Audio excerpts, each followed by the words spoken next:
This season of Monarch Legacy of Monsters has been a roller coaster, and honestly, I'm kinda sad it's ending. Let's break down the season 1 finale, but first, like and subscribe for more breakdowns of your favorite shows. All right, roll the intro.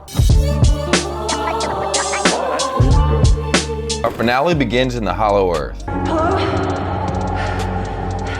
Are you alright? Kate is still dazed, and now she's seeing her dead grandmother. Were you expecting someone else? So that's not helping. Kay has a lot of questions, but they all lead to the big reveal, and that's gonna be a heartbreaker. Luckily, Kate has a moment because the Bramble Boar will be coming back, so they gotta move. Back on top, Kentaro is talking to his father in Tokyo. We find out why Hiroshi did all the things that he did. The crazy thing is that he has to reprove that all of this exists. Think about it, Monarch has sealed up the truth so tight that the current members of Monarch don't even know. Most of them completely underestimated the level of threat the Titans pose. So Hiroshi has to prove all of the stuff that his parents had government funding to prove. But to say that it's not a personal crusade to win back his family's pride wouldn't be a stretch. I mean, he destroyed his family and his other family. He even blames Monarch for what happened to Kate. ケイトがいないのはモナークのせいじゃないよ。俺たちのせいだよ。 But Hiroshi explains that he tried to shield them from this life. I mean, he basically faked his death, and if he didn't fake his death, he didn't bother to report that he's alive to anyone. So I'm not really sure if there's a bigger sign for "don't follow me" out there. But Kentaro is in now, so might as well officially join the family business. Kentaro actually says yes, but only if his father will answer one question. But Hiroshi gets up on a high horse and says, "What's wrong with you? The fate of the world is at stake." But when have we ever seen Kentaro not moody? So he just walks out. In Underspace, Kay and Kate are walking through the woods. If the rest of your rescue party follow my beacon, there's only one place they can come out. It looks like Hiyeko hasn't only figured out how to send a signal back through the portals, but she's also beginning to map the portals. Not bad for not even having a pencil. I'm sorry. Signal? What signal? That's when it all clicks for Kay. Kate isn't part of a rescue party. She's not even there to find her. And just then, May comes running through the brush. By now, Hiyeko has her bow drawn. I mean, I don't know what she thinks is going to happen, but I guess she's outnumbered now. Keiko, is that really you? Shaw yells out from behind a tree, which is probably a good idea. The big reveal is about to go down, and it's probably best to go slow. Your voice sounds different.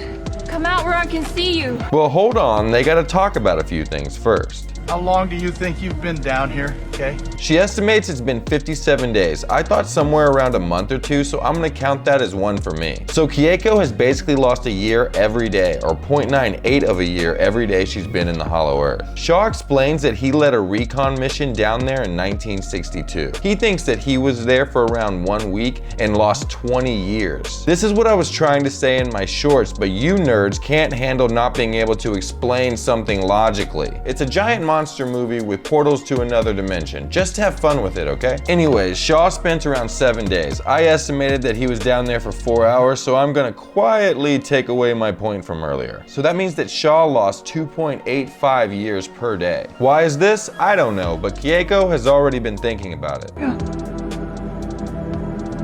Oh, the gravitational distortion. Some warping of space-time. Since, just like my shorts did, like and subscribe. Anyways, Hiyeko is heartbroken. She didn't know how long it's been, but now she knows that she's missed so much of her loved ones' lives. And all Kate and May can do is stand there awkwardly. Is it 2015? Lee uses this moment to get closer, and whenever she turns around, she sees Lee. Immediately, in that face, there's still the young officer that was sent there to protect her all those years ago. He's overjoyed to see her, but she's afraid to ask the big questions. She's really good at math, and Billy would be in his 90s now. No, Kate.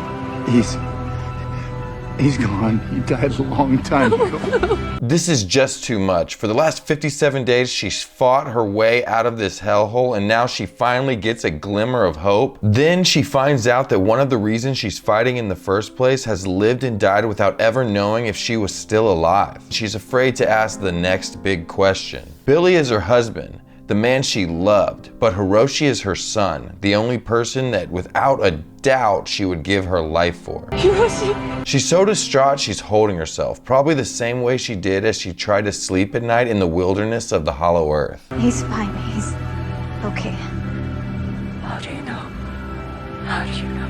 How do you know? How do you know? Who are you? I mean, what could be running through her head? Time warping is so unpredictable. Is this Billy's new wife? I mean, anything could happen now. This could be the woman that her son calls mom. I'm your granddaughter.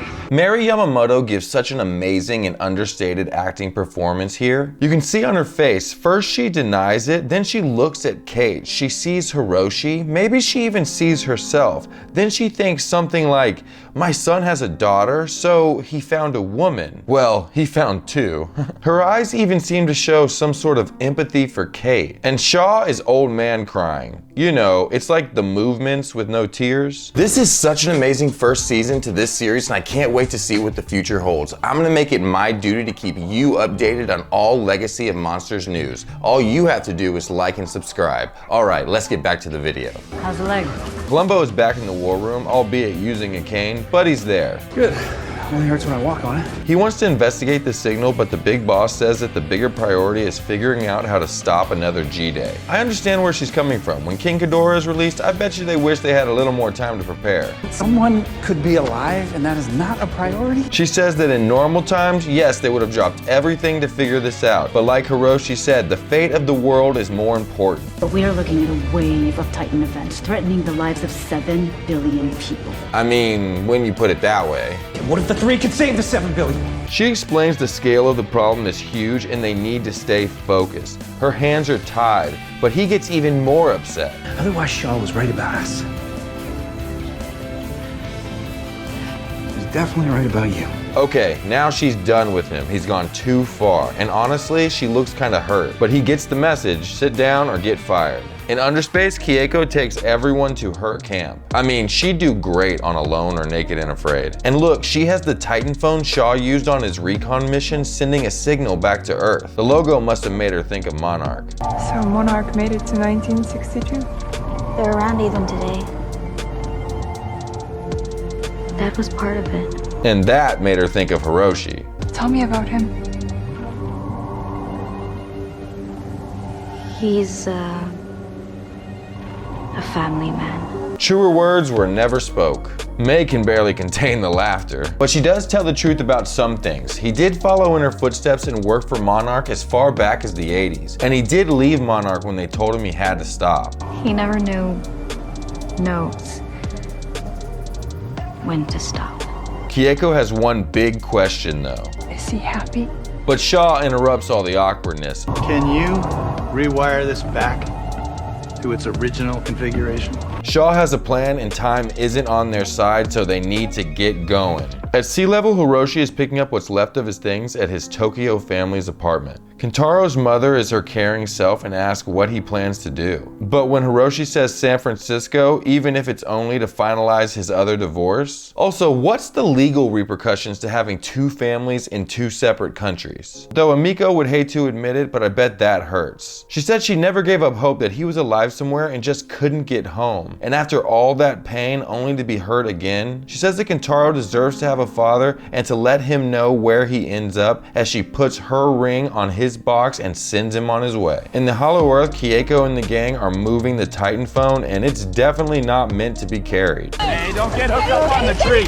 Too bad Kong's not around. May isn't built for this kind of work and gets frustrated. So everyone takes a break and you can tell the difference between the eras that these people grew up in. Hey, seriously.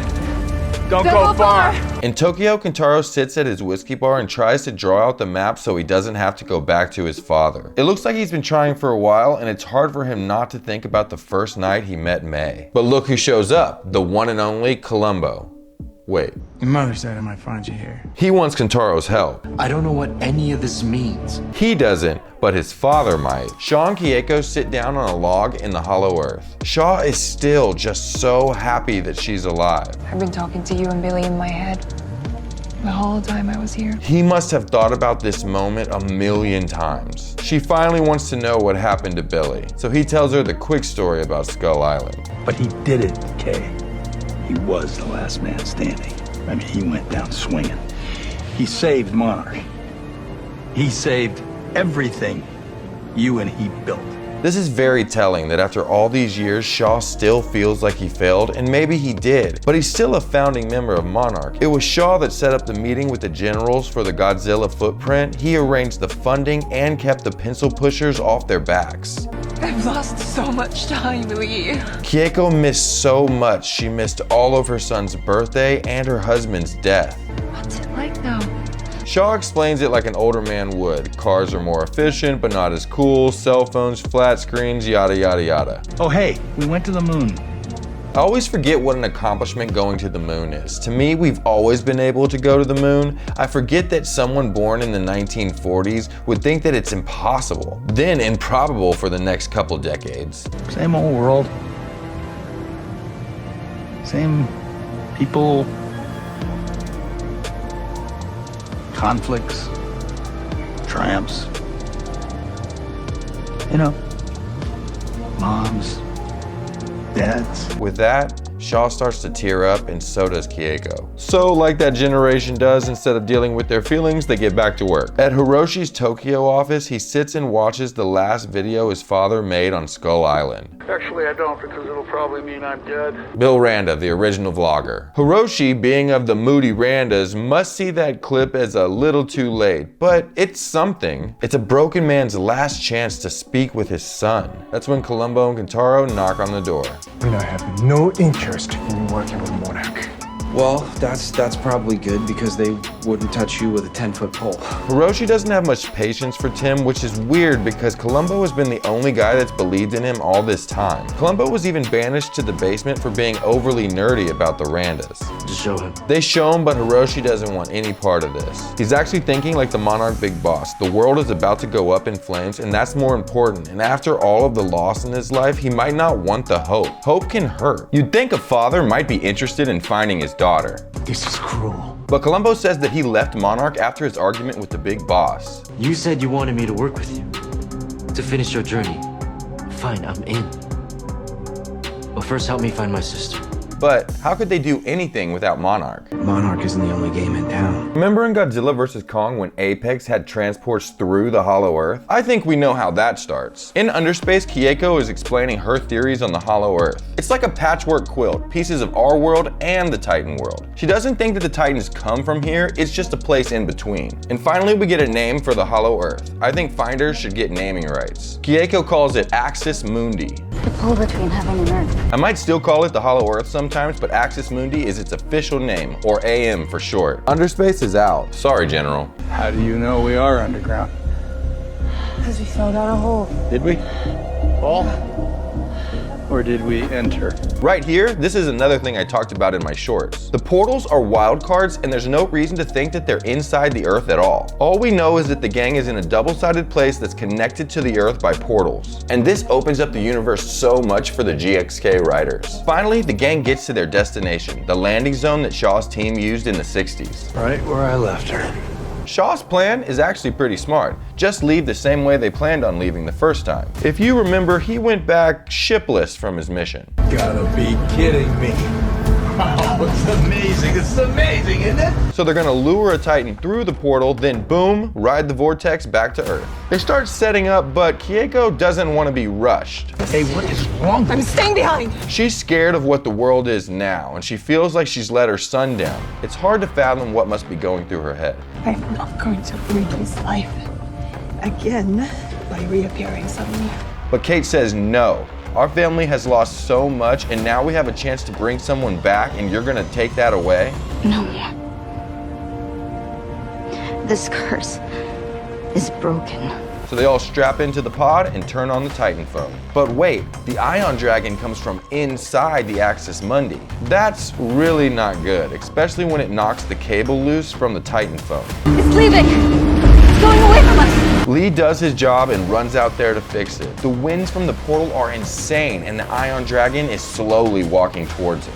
He gets it fixed, but the Ion Dragon is right on top of him now. But that's when Godzilla enters the chat.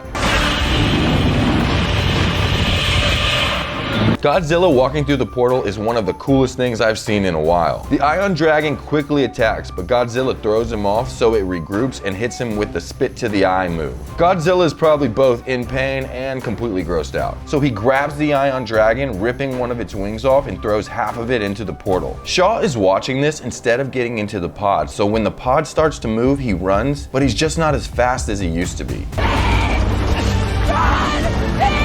He jumps and makes it just in time to grab on, but he's not as strong as he used to be, so Kay grabs his hand. He tries to pull, but he can't. She tries, but Kate and May are already holding her. The vortex is just too strong. So Shaw takes one last long look at Kayako. Thank you! And he makes her let go. The pod continues through the portal and they see Godzilla in the window. When they land, they pop out and Kentaro is there to greet them. Kate hugs him and her father. That's when Hiroshi is reintroduced to his mother. Kayako keeps saying, I'm sorry, and Hiroshi finally allows himself just a little bit of hope. He's lost everything, so he's never really felt like anyone was ever really there for him. So when he found someone in the world that made him feel safe and loved, he stayed with that person. Well, both of those people. That's when the Apex big boss walks out and asks them to go to debriefing. Are you working with her now? It's complicated.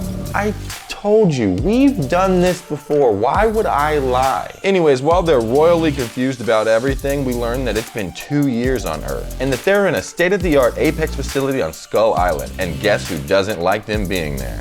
Kong, baby. Hey, thanks for watching. Click here for more videos and subscribe to keep up with all the Blake's World updates. I'd appreciate it. All right, I'll see you next time.